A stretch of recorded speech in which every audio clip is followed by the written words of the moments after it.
the shirt is off the cuff. Welcome to the Happy New Year Spic-tacular here on Joe the Shirt's Off the Cuff. Today's music is brought to you by Jose Maran y Madrigado. That's the name of the band. And joining me today on a very special episode of Joe the Shirt's Off the Cuff is the one and only love of my life, the Russian. Hello, Russian. Hello. Hello. Can you hear me? Yeah. Can you hear me now? I can hear you now. Okay. I heard you before. Oh, I know. Well, you were testing. You crazy puta, you. We are here. She's joining me today at a special request from me because I wanted her here. Because I wanted to talk about New Year's, which is mañana. Yes, New Year's Eve is. Yeah. It's a big deal, you know. An old friend of mine, well, not an old friend, but a friend from the last year, Chelsea, posted on her Facebook page that, the whole idea of going out for New Year's and going to a douchey party and hanging out with a bunch of douchey people, it's overrated and, overpriced and all that. And I'm like, okay, yeah, a lot that does happen. Yeah, but what's the problem? But I think there's a lot of people that feel that way, but what is the alternative? You just stay home and mope and feel superior to people who are out trying to have a good time. Now, go ahead. I don't know if that's necessarily an alternative, but... it's something that a lot of people do. Okay, you and I went to one New Year's Eve party. Right. We went to the... Heather and Sam's. Heather and Sam's place, Yeah. which was a great party. Yes, it was, and they let us crash, thank God. Yeah. But it wasn't a club, it wasn't she. It was, there was a lot of poker, there was food, there was music, there was a lot of music. A lot of music, a lot of dancing. Yeah. There was food, there was drink, And a whole lot of people wanted to take my sweater that your sister gave me as a gift. Right, really? Which Yeah. sweater was that? The guest jacket. Oh, okay, all right. Yeah, but it was fun. Mm-hmm. But it was intimate. Right. Going to a she nightclub like she's talking about. Yeah, I get with that. a whole bunch of fake people. Well, yeah, sure, but you know what?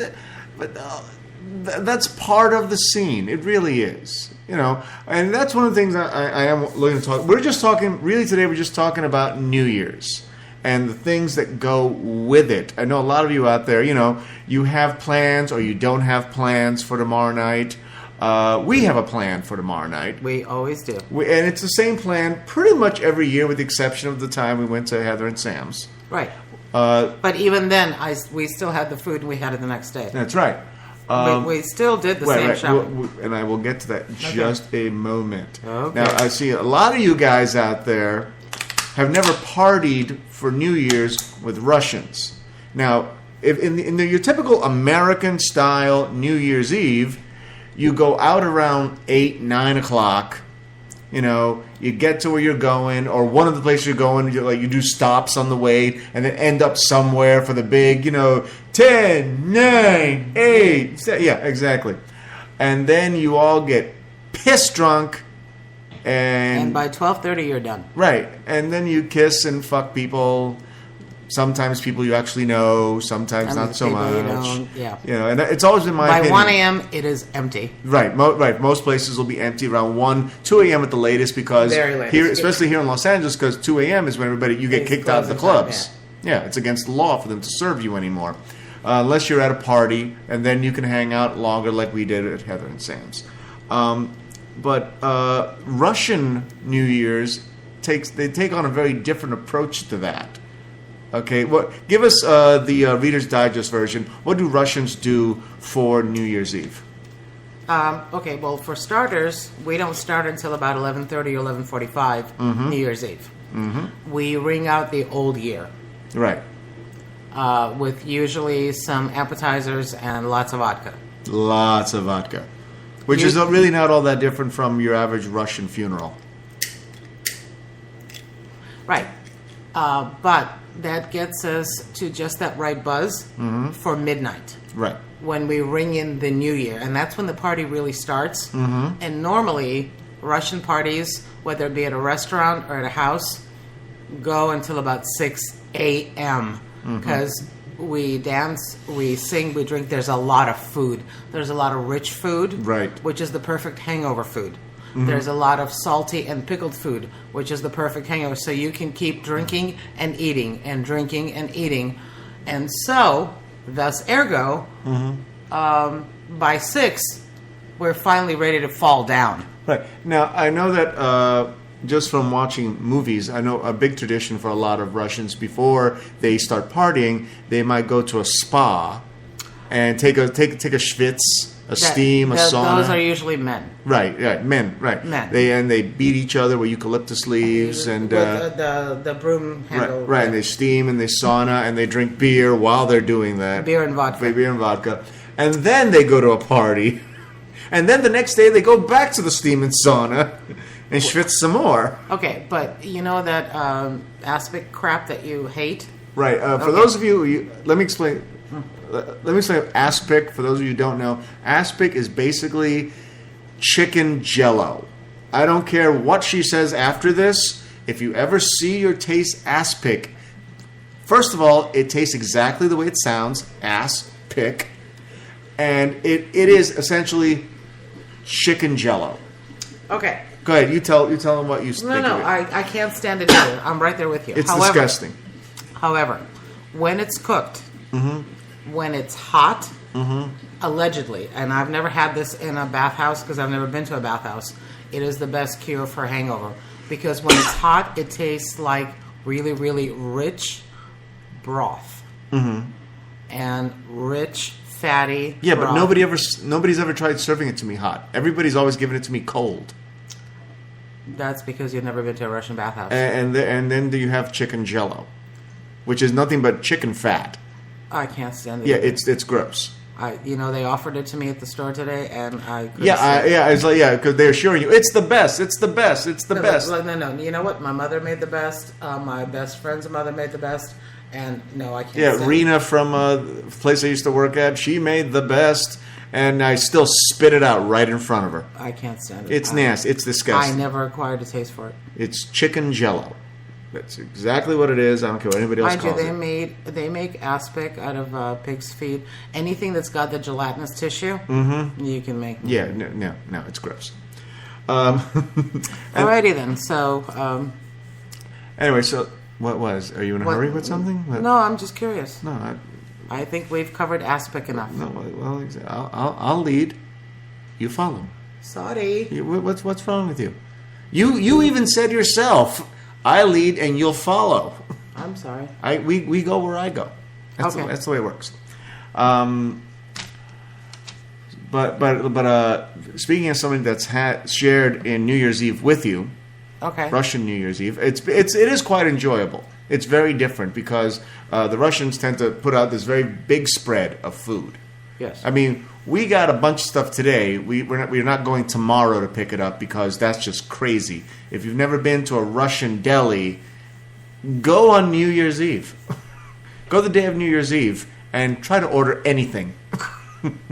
Try to see if you can avoid being elbowed by the old Russian bitches that hang out there. I believe that's called suicide. Yeah.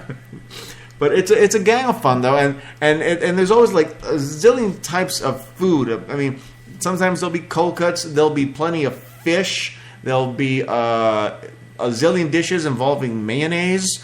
Yes. There'll be beets, very little salad, actual leafy green salad, very little. Almost none. A lot of pickled food, tomatoes, pickles, cucumbers, yeah, Cabbage. Their cabbage. What do they call it? The sauerkraut, some type of sauerkraut. It's not quite sauerkraut. Right. Yeah, close enough. But it's a lot of very rich, salty, briny food.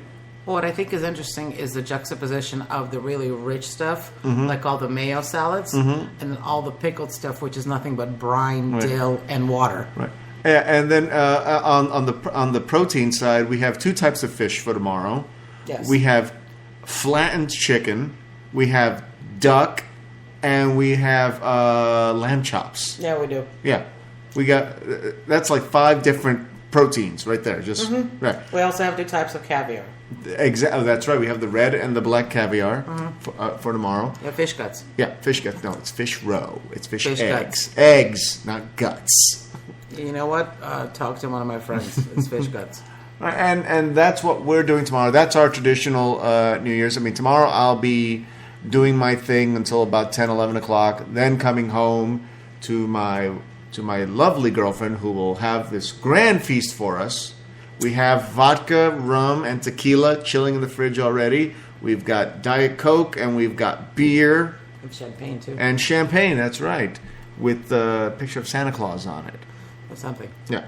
Now, what you saw here, though, is you know how much I hate PETA, right? Yes. Yeah, PETA sucks. Okay. And you know how much I love animals. Yes. I love animals. I think animals are fantastic. But here's the thing. This is a story I was talking about last night that I had to cut off in the middle of it because I wanted to talk more about it, just a little bit. This is from North Carolina. It's a New Year's tradition in North Carolina. Okay. Braston, North Carolina. At midnight every New Year's Eve, Clay Logan likes to lower a live possum in a box to the cheers of a couple thousand spectators as they count down the last 10 seconds of the year. That's right. It's a possum in a box, tied to a rope, and like the ball dropping in New York City, it's 10, 9, 8, and he lowers the box with a possum in it. And apparently PETA's pissed off. They say it's animal cruelty. They say that it endangers the animal. It's against the law. Does the possum get killed? No, he lets them go every year. Yeah. Okay. Yeah, every year. Mind you now, PETA is claiming that it's wrong, it's evil, it's inhumane. Mind you, they ignore the fact that hunting possum is perfectly legal. Hunting and killing, skinning and eating possum, perfectly legal. They're objecting to the fact that the possum has to be in a box and there's a countdown till 10 and then he's let go. They think that they're claiming that the possum, after he's released, he's in some sort of shock, PTSD, and most likely dies later on. I seriously doubt it. No proof of that whatsoever. I seriously doubt it. I mean, by definition, a possum does what? Plays dead. Plays dead, exactly. And at no point did PETA ever contact Clay. What did they do? They sued him. They just sent lawyers after him. And they didn't ask him to refrain from what he does. They didn't ask. They didn't check and see what was the health of the animal. Mind you, a veterinarian did come in, inspected the animal in perfectly good health, and cleared him to do this. I'm sure. And he's been doing it for years. Last year when PETA first objected to it, you know what he did? He put a dead possum in the box and lowered that. Okay. Yeah. But this year he still wants to do a live possum and then just let it go. It's like the turkey Thanksgiving. The turkey. Yeah, exactly. So he just lets the possum go. As I said, killing and hunting possum is perfectly legal in North Carolina. But apparently putting him in a box for a couple of minutes and then letting him go, well that's just alive. Evil and wrong. Yes. Yeah. But one thing that Clay likes, though, before we go to break, he likes a good possum joke. And I have one here, and I dare anybody to explain it to me. Okay, go ahead. Okay. How many fiddle players does it take to eat a possum? 8. No. 2. 1 to eat it, and 1 to watch for cars.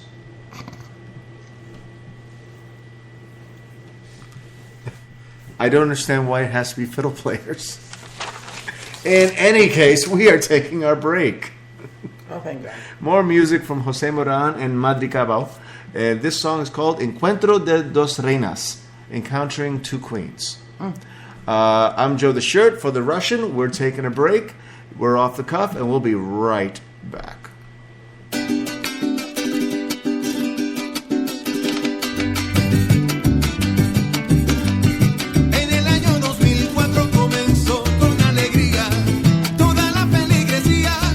Acudió la invitación para cantarte mi china y recibir tu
shirt is once again off the cuff. Welcome back, everybody. Good to have everybody here listening in. If you're listening in, for all I know, you're all drunk already, or busy doing other things, because it is the holiday season. Yes. Have you had a good holiday, baby? Yes, I have. Did you have a nice Christmas? I have a beautiful Christmas. Okay. Did you have a nice Thanksgiving? Yes, I did. Okay. Did you have a nice Halloween? Most excellent. Okay. See, look at that. Look at that. It's been a great holiday for us. A lot of people feel a lot of stress over the holidays. Yeah, let me know when you're done lighting that cigarette over there. Well, you've had people weeping over the holidays. I don't like to stress that much. By the way, did you have a nice Thanksgiving? I did indeed. I ate my ass off. Did you have a nice Christmas? I did indeed. I got a lot of great presents. And are you having a nice pre-New Year so far? So far, yes. Yeah, okay. It's a lot of work, though. Yeah. Now, for those of you who don't know, I'm giving you an education on living with a Russian for New Year's. Another thing that Russians love to do for New Year's is clean the fucking house. And I mean really clean it. This year we actually took it easy. Yes, we did. We really did. But that still meant that we cleaned the bookshelves, we swept the floors, we mopped the floors, we vacuumed the floors, we scrubbed the bathrooms. We have 2 of them. We're going to make sure we do all the dishes. We're going to make sure we do all the laundry tomorrow, and we're going to clean the cars if it's not raining. It's a pain in the ass. Yeah, it's a lot of work to get the house ready for New Year's. Well, it means that if you start with a clean house, that's an omen of things to come. It's a really lousy superstition. Yeah. And I'm wearing 2 hand braces as a result. Yeah, it's a lot because of work. I've been cleaning so much. Yeah, I don't enjoy it. No, but you do it for me. I do it for you. And my fingers are just worn to the bone over here. And then tomorrow we're getting manicures. That's right, we're getting manis tomorrow. So, that's there right. you go. Okay, before we move on, let's do some celebrity birthdays. Sounds good. All right, let's see. If your birthday is today, December 30th, you share that birthday with the one and only LeBron James, who is 30 years old. He's back with the Cavs. Tiger Woods is 39 years old. Actor Tyrese Gibson is 36. Layla Ali is 37. The one and only Matt Lauer is 57. Meredith, how do you pronounce that name? Vieira is 61 years old. Sandy Koufax, baseball great, is 79 years old. Female comedian Tracy Ullman is 55. Daniel Sunjata is 43. You may remember him from Rescue Me as the Puerto Rican. Actually, I think he might actually be Indian. I don't know. With a name like Sunjata? I don't know. Who knows? And the one and only Heidi Fleiss is 49. You remember Heidi Fleiss at all? You know the Black Book and Charlie Sheen? That's right, Charlie Sheen. That's right, the Hollywood Madam. Yes, that's right. And if your birthday is tomorrow, New Year's Eve, December 31st, you share that birthday with Psy. Gangnam Style? That's right. Internet wonder Gangnam Style is 36 years old. Anthony Hopkins is 76. Val Kilmer is 54. He recently lost a lot of weight. I don't know if you know. If you heard about I that. saw that. Apparently, he's trying to get back in shape here. Ben Kingsley is 70. Damn. Yep. Bebe Neuwirth is 55. Remember her from Cheers. I remember her from a lot of things. Yeah, exactly. James Remar is 60.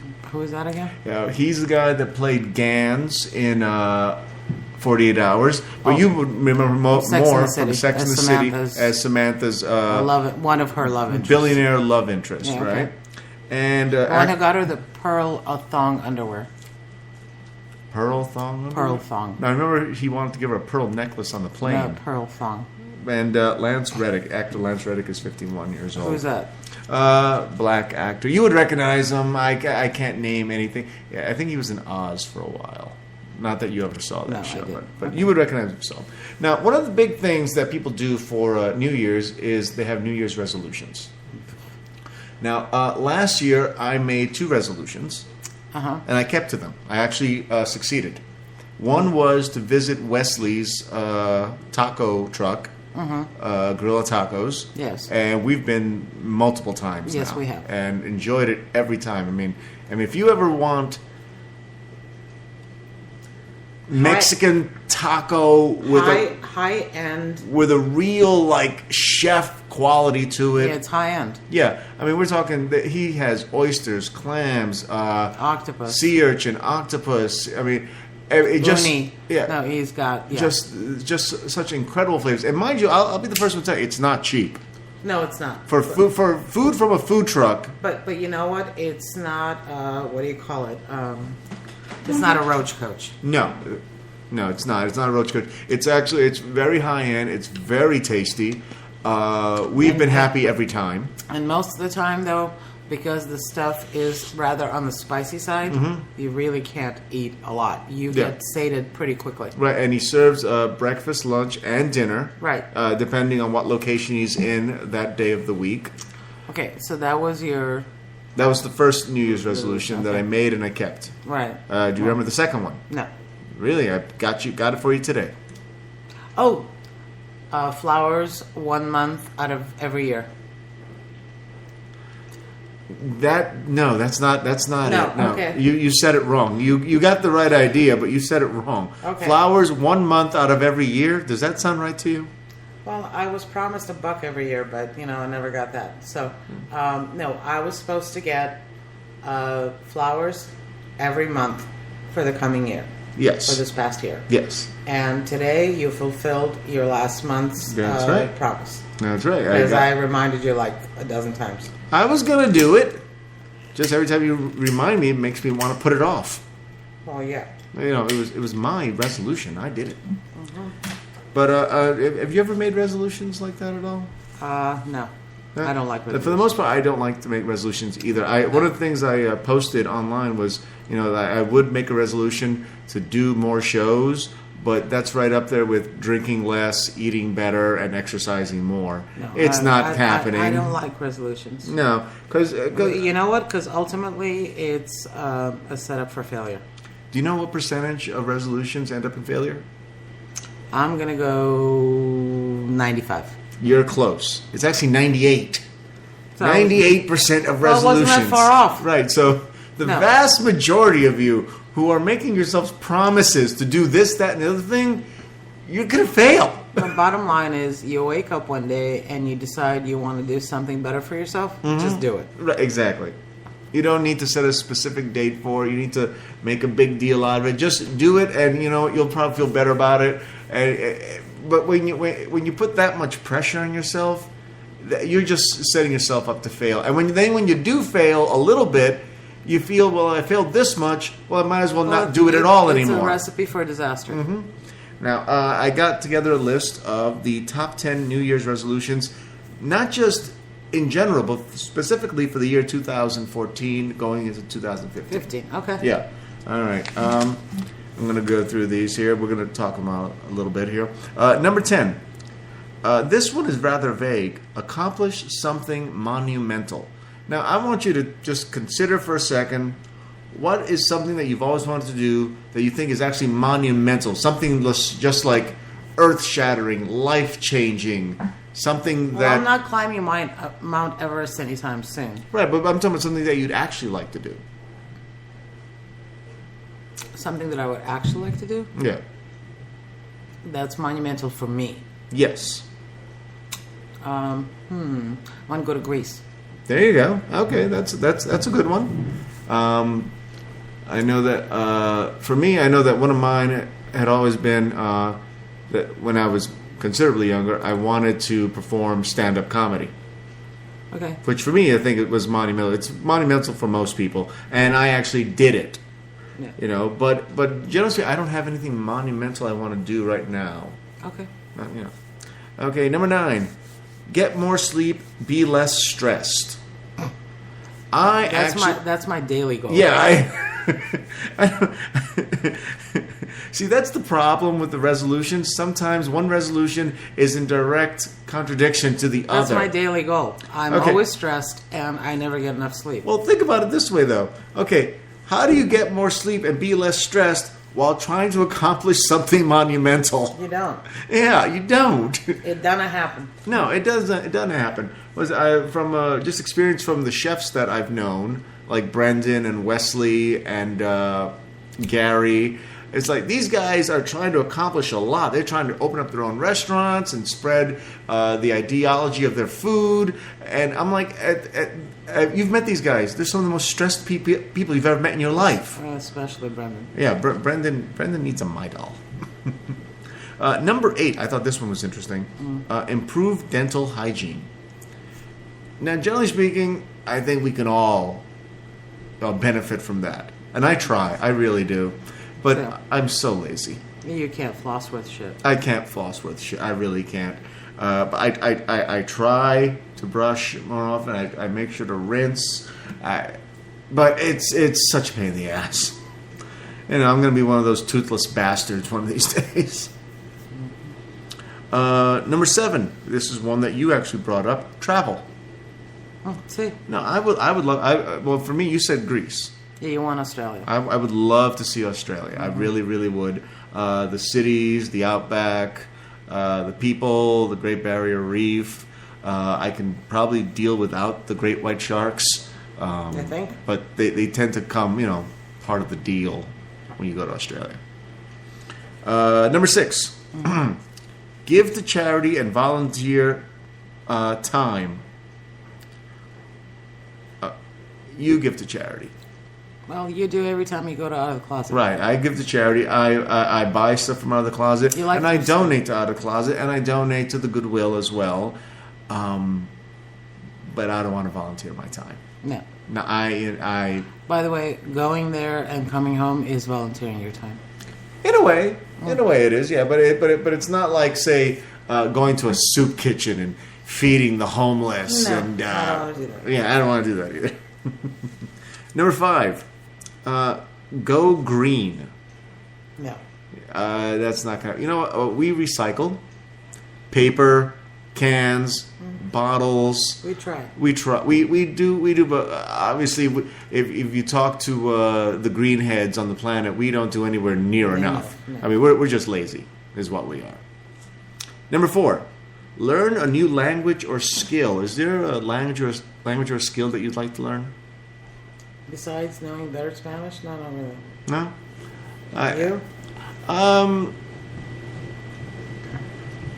You? There's a little shitty part of me that would like to learn a new language.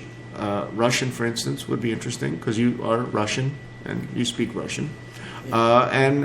And I've thought about learning to play an instrument, but then I think people that do that tend to be douchebags. Yeah, you mentioned. Yeah, and I don't care for it. Number 3, save money and get out of debt. You want to die in debt. I do want to die in debt. I want to die, but I don't want to stick anybody else with the bill. That's important And to me. that's why we're not married. That's right. Number 2, quit smoking. I've never smoked. But I do. Okay, is that something that you'd like to do someday? I think I'm going to need to, but I'm not going to make it a resolution. No, I think that's a bad idea. I mean, that's one of those things. Because, I mean, they always say that it's even worse than heroin addiction. It's worse than this, worse than that. And anybody I've ever seen try to quit smoking, you don't want to be around them. No, you don't. No. And the number 1 New Year's resolution, But I'm pumped. you know it. Lose weight. Lose weight. That is the number 1 New Year's resolution in the United States. Lose weight. We are a country of fat people. More people are obese than ever before. More kids are obese than ever before. We are out of shape. We are lazy. We like TV. We like to eat. And we like to not move around a lot. Yes. Yeah, and I understand that impetus. Believe you me, I get it. I don't want to do much either, but I do know that it's better for you if you do move around a little bit more. Yes. But I think it's better to try to live a healthier life than to try to lose weight.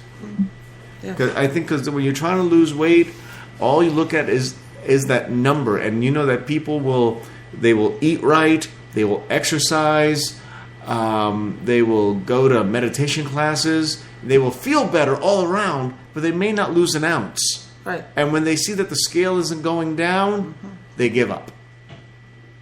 Yes. All right, it is time for our second break. We have more of Jose Moran y Madricaibo with Tamborera Madricaibo. I'm Joe the Shirt for the Russian. We're off the cuff, and we'll be right back. I have to go.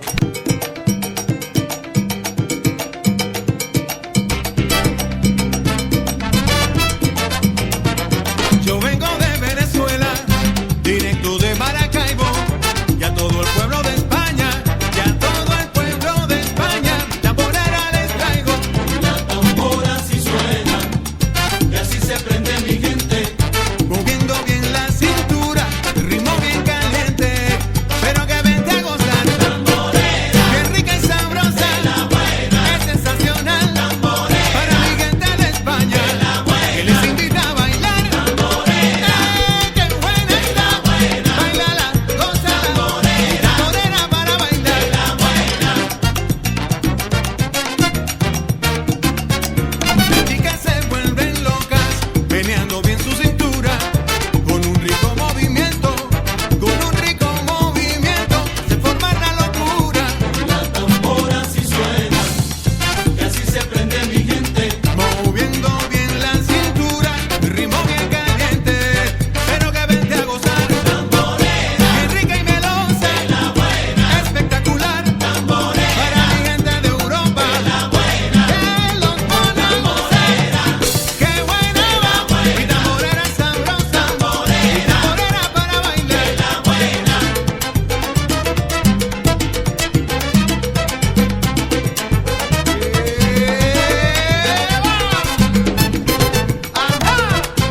Joe the Shirts, off the cuff.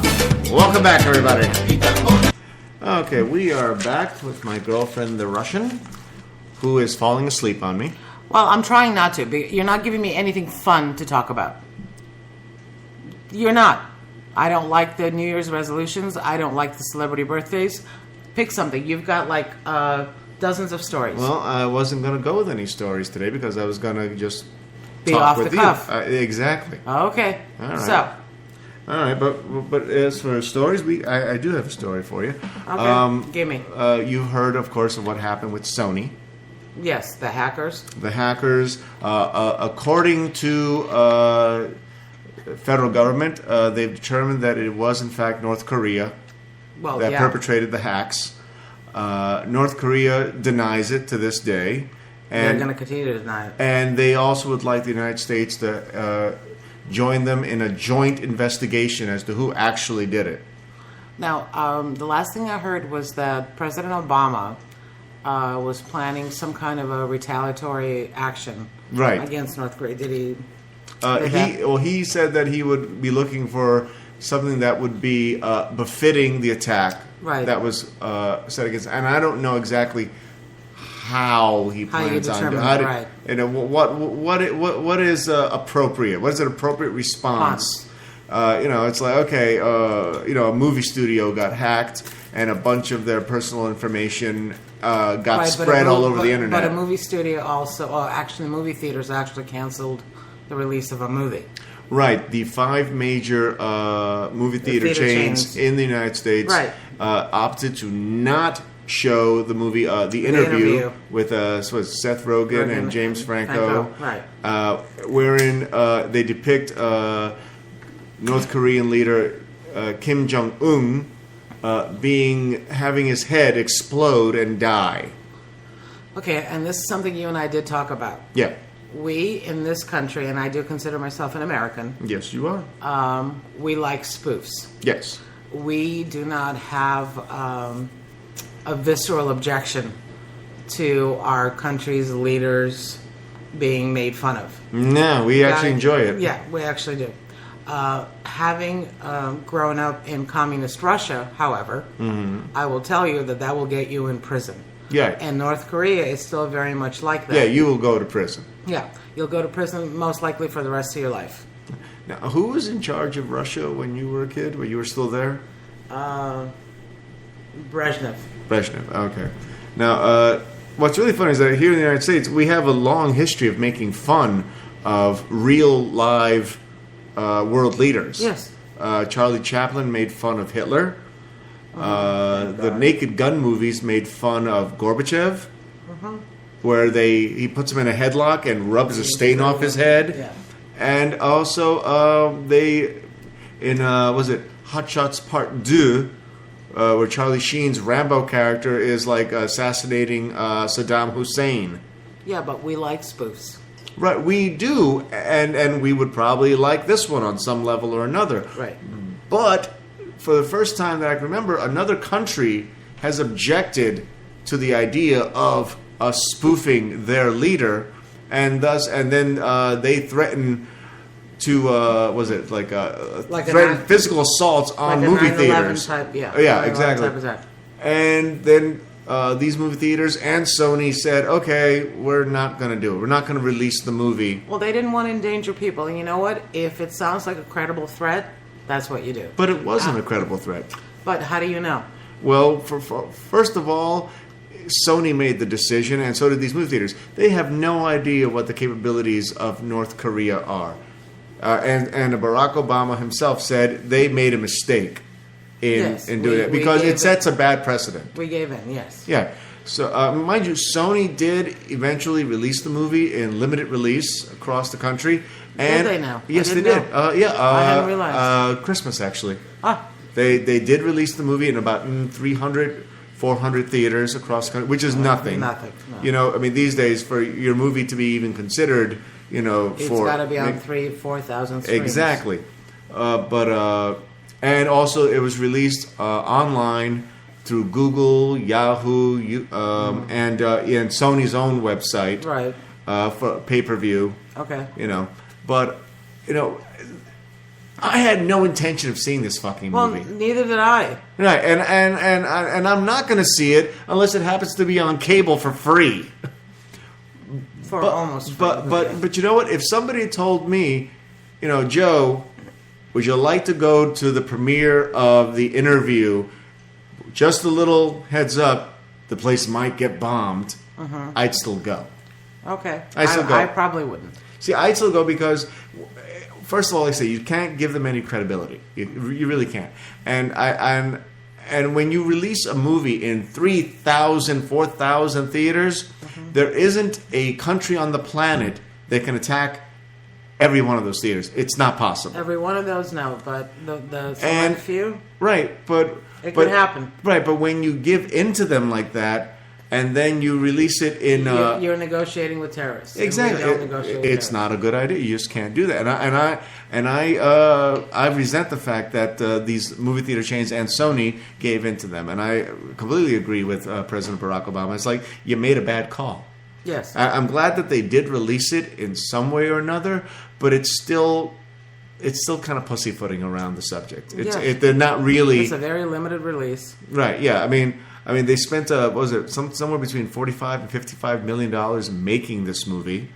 About 20% of that going to Seth Rogen and James Franco, and then about that much in advertising. Yeah. Exactly. So I mean, this movie is even with the big online release, it's still going to be a money loser. That's what the predictions are saying right now. Right. Still not going to make it. I tend to disagree, but You think that it'll pick up some steam? Probably on home video. Right, And ancillary markets. It'll still make its money back. I don't know about that one. Well, since I can't speak about my background, I can... Right, I get. For those of you who don't know, she knows more about movies and how things work in this industry than most of you will ever even... You don't want to know. Yeah, you don't really want to know. You really don't. But when she says something, I tend to agree with her on a lot of stuff. Okay, let me put it to you this way. The studio will make its money back. Right. Well, generally speaking, I think the studios more often than not make their money back and then just lie about it. Yeah, they do. Yeah. The Hollywood studios use a very special type of math designed to fuck over the people they owe money to, so they can keep it for themselves. They persistently list losses while making money. And I'm like, if all the as well as I, if all these movies are just losing money left and right, shouldn't these people have been out of business decades ago? Yeah, should have been. Yeah, I'm like, it's like we are just complete losers. I mean, the only people that actually make money when there's a loss in their business are the oil companies. Yes, they do. When there's an explosion at a refinery, they're dancing in the streets. Well, yeah, because then they can pick up the price per barrel. Exactly, but the movie theaters, the movie studios, no, they're not losing anywhere near as much money as they claim to be.